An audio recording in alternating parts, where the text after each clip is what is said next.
Hey guys, welcome back to a new video. This video will be about spinners, which are used to let the user choose between many different values.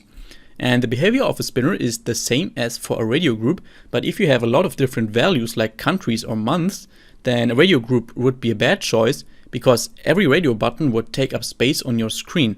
And a spinner solves that problem because it is just a simple drop-down view that shows all available options with a scroll bar attached.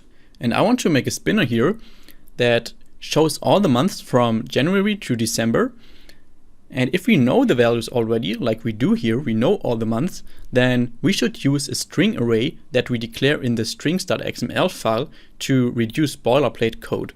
If you don't know what boilerplate code is, that is just code that isn't necessary, which would just make your project very messy. And afterwards, I want to show you how to set the spinner items if you only know them at runtime. So let's start by declaring all of our months inside of our strings.xml file. To do that, open your app folder, go to res, values, and here's the strings.xml file you want to open. And as you can see, currently there's only our app name in that string resource file, which is tutorials in my case. And we want to add another tag here, which is not a string, but a string array. And we have to choose a name for that string array to access it later in code. I will choose month, close that tag off, but so that you can write other tags inside of that string array tag. And here we can open new tags now, which are items. And just open that tag and close it again. And between those angle brackets here, we need to write our single months now. So we start by writing January, then we can press Ctrl D to duplicate that line. We can write the second month, which is February, Ctrl D again, do the same for March, and so on. I will just paste what I already did here, and you can just write it off. So if you have done it like I did here, then you can go back to activity main.xml. And here we can now create a spinner. So open a new tag and write spinner, press enter. I will set the layout width to wrap content and the height too. And I will give it an ID with sp month. Then we can close that tag off, go into our design tab and set the constraints. And as you can see, currently we didn't define which entries belong to that spinner. We will do that after setting the constraint. So make sure to select that sp month here and constrain it horizontally in parent and vertically in parent. Then we can go back to the text tab here. And to actually define the entries for that spinner, we need to use the attribute entries. And here we can pass our array months. So make sure to write @array/months or however you named your array in that string resource file. So I just press enter here. And if you now take a look in the design tab, then you can see that the first month shows up in our spinner. And if we actually run that app, you can see that it is just a little drop down field here. If we click on it, then we get all the months that we entered in our string array, and we can choose, for example, June, and then June will be selected here. Now I want to show you how we can actually detect whenever the currently selected item changes. So let's jump into our main activity.kt file here. And here we can write sp month to access our spinner dot on item selected listener. And that is not like we did it before with on-click listeners, for example, that we have curly brackets here and wrote inside of that function block now whatever happens when we select an item. Instead, we need to create an anonymous class of that on-item selected listener. And we do it by writing sp month.onItem selected listener is equal to, and now we write object : on item selected listener. And now we can write those curly brackets.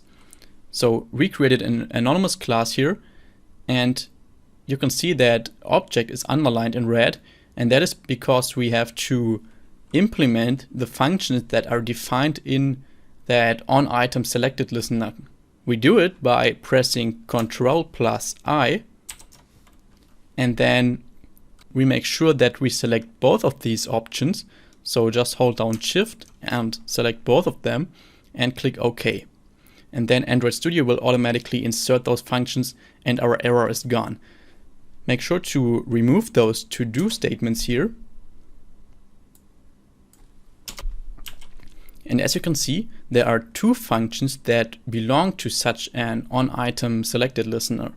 The first option is onNothingSelected, which is not important for us because we always have an item selected. Because we know all of our possible values that our spinner can have, then we know that there is never the case that no item is selected. So we can just leave this function blank and jump into onItemSelected. And as you can see, Android Studio named those variables here very stupid. P0, P1, P2, and P3. They don't really say what they are for. And because of that, I want to rename them. This one to adapter view. This one just to view. This one to position, because this is the position of the item that was selected. So the index of that item. And this one is the ID of that item that was selected. So let's rename it to ID. And in that function body, I just want to show a toast that says which item we currently selected. So let's write toast.makeText. Then as a context, we cannot pass this now because we are inside of an anonymous class here. And this refers to that onItemSelectedListener and not to our main activity. And because we need to pass an activity to that context, we have to write this at main activity to actually tell Kotlin that we mean our main activity with this. Or we could also just pass the application context here. That would work too. Then as a message, I want to show you selected, and then take our adapter view dot get item at position, which will return an item at a specific position, and we want to return the item at our position here, so the selected position. So let's pass position as a parameter and call .toString on that to actually print the name of the currently selected item, and make sure to write a question mark after that adapter view, because that is nullable and we have to make that null check there. Also don't forget to pass the toast length after that.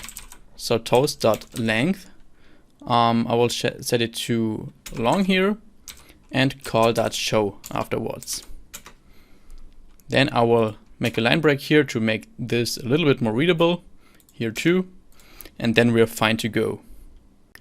So let's actually run that app. And as you can see, it shows a toast you selected January, even though we didn't select it by ourselves. But onItemSelected is also called when the items are loaded into that spinner and the selected item is basically the initial item. So in this case, January. Then onItemSelected is also called. But if we now click on that spinner and select, for example, September here, then the toast says you selected September. If we select June, then it says you selected June. And as I said, what I want to show you now is how to set the entries to a spinner if we only know them at runtime. So if we haven't defined that string array in strings.xml. For that, we first need to declare a list of strings that describes the items. Let's actually do that above that onItemSelectedListener and write val custom list, for example, and set that equal to list of. And here we can enter the items of our spinner. So let's write first, second, third, and fourth. And now we need to define an adapter for that spinner. Because every spinner item is a view, we need to define that adapter for that spinner that is used to adapt that list to the spinner views. We do that by writing val adapter is equal to array adapter, which is just a very simple adapter that will adapt simple strings here like we have it. We have to specify that we want to have that array adapter as an adapter of strings. And in the constructor of that array adapter, we have to pass the context. So we can use this here. And here we don't need to write this at main activity because we are not inside of that anonymous class here. So if you write this here, then Kotlin will know that we refer to this activity here. Then we need to provide a resource, and that resource is the layout file for a spinner item. And because we don't have such a layout file, we can use a layout file that is defined in Android by default. We do that by writing r.layout.support simple spinner drop-down item. And finally, as a third parameter, we need to pass our custom list. And after that, we need to set that adapter to our spinner. So sp_months dot adapter is equal to adapter. So that means that the adapter of our spinner is now set to the adapter we created above here. So let's run that app again. And as you can see, you select it first.